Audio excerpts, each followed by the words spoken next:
Life में कभी कभी ऐसे लोग भी मिलते हैं जिनके सामने हम बहुत कुछ बोल नहीं पाते, जिनकी पर्सनालिटी से हमें डर लगता है, जो जब हमसे बात करते हैं तो ऐसा लगता है कि वो हमें जलील कर रहे हैं, इंसल्ट कर रहे हैं हमारी। जब वो हमसे कोई सवाल पूछते हैं हमसे जवाब नहीं दिया जाता। वो हमारे बॉस हो सकते हैं, रिलेटिव हो सकते हैं, फ्रेंड हो सकता है, वो एक्चुअली हमारा पड़ोसी हो सकता है, वो कोई भी हो सकता है। उसके बात करने का अंदाज, उसका कुछ कहने का अंदाज बहुत इंसल्टिंग होता है। हम डर जाते हैं या फिर शर्म के मारे कुछ कह नहीं पाते।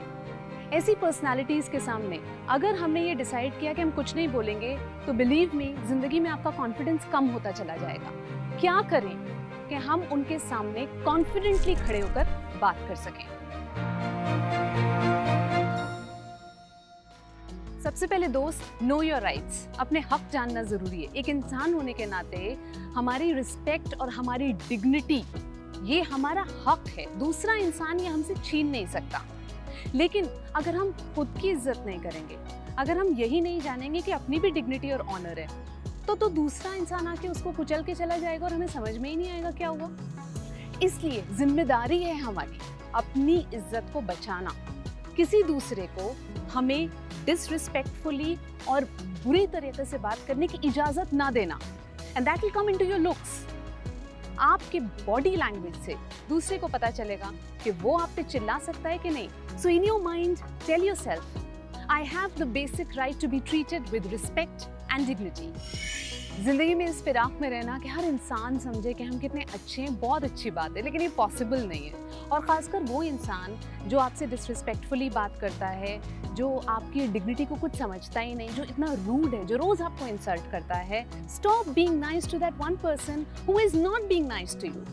क्योंकि उसको पता चलना चाहिए कि आपको अच्छा नहीं लग रहा। और ये बताने के लिए कि आपको अच्छा नहीं लग रहा, आपको ये बताना होगा कि वो गलती कर रहा है। और जब आप ये बताएंगे तो उसको अच्छा नहीं लगेगा, मगर उसका ये अच्छा नहीं लगना ज़रूरी है। So please stop being nice to that person. होता क्या है ना, जब वो इंसान हमारे सामने ज़ोर ज़ोर से बोलता है या इंसल्टिंग वे में बोलता है, हम ब्लैंक हो जाते हैं, हमें समझ में ही नहीं आता है क्या करना है। नो व्हाट टू से। और पता ये कैसे हासिल होगा? अगर हम प्रैक्टिस करें थोड़ी सी, जैसे बाथरूम में शीशे के सामने हम ये इमेजिन करके कि हम उस इंसान से बात करें। हमें पता तो है हम ये बोलेंगे तो वो क्या बोलेगा, हमें बहुत ही प्रेडिक्टेबल होते हैं वो लोग। तो जब वो सिचुएशन आएगी तो हमारा कॉन्फिडेंस थोड़ा बेटर होगा। हमें याद होगा कि अरे ये बोला, अब हमें ये बोलना है। जैसे कि अगर वो हमारी बात काटने लगे तो हम साफ साफ बोल सकते हैं, रूल ये था कि तुम पहले मेरी पूरी बात सुनोगे। बस आपने इतना सा कॉन्फिडेंटली कह दिया ना, उसकी हिम्मत टूट जाएगी आपको डिसरिस्पेक्टफुली ट्रीट करने की। आप देखेंगे फर्क आ जाएगा। वो जो जोर से आवाज में बात करता है ना, वो भी नीची हो जाएगी। What you say is important। जो आपने रिहर्स किया था, अगर आप वो बोल पाए वो तो मतलब बहुत ही बढ़िया हो जाएगा। लेकिन अगर आप वो कर भी पाए, what you do is much more important। जैसे कि अगर आपने उस बंदे को बोला, तेज आवाज में मुझसे बात मत करो, जोर से बात मत करो, मगर फिर भी वो आपसे जोर से बात कर रहा है, आप दोबारा से उससे बोलेंगे आवाज नीची। अगर फिर भी उसने आवाज नीची नहीं की तो आप वहां से चले जाइए। जैसे ही वहां से चले जाएंगे, उसको बहुत इंसल्टिंग लगेगा। उसके दिमाग में आएगा, how dare he walked off, but then you did that because your respect and dignity are important. And also because he should realize or she should realize कि वो आपसे ऐसे बात नहीं कर सकती। अगर कोई अपना है, as in अब रिलेटिव है, रिश्तेदार है, भाई की आदत है, अब उससे वापस ज़्यादा बहस करना। लेकिन उस वक्त उस जगह को छोड़कर जा तो सकते हैं हम। जैसे वो बंदा या बंदी समझ गई है कि ये बंदा जवाब नहीं देगा और हमें डोमिनेट कर रही है, हमारी साइकोलॉजी उसने पढ़ ली है, राइट? हम भी तो उसकी साइकोलॉजी पढ़ सकते हैं। क्या पता करने की कोशिश कर सकते हैं कि उसका रियल मोटिव क्या है हमारे साथ ऐसे बात करने का। क्या वो बंदा चाहता है? क्या वो ये चाहता है कि वो हमेशा खुद को सुपीरियर समझे?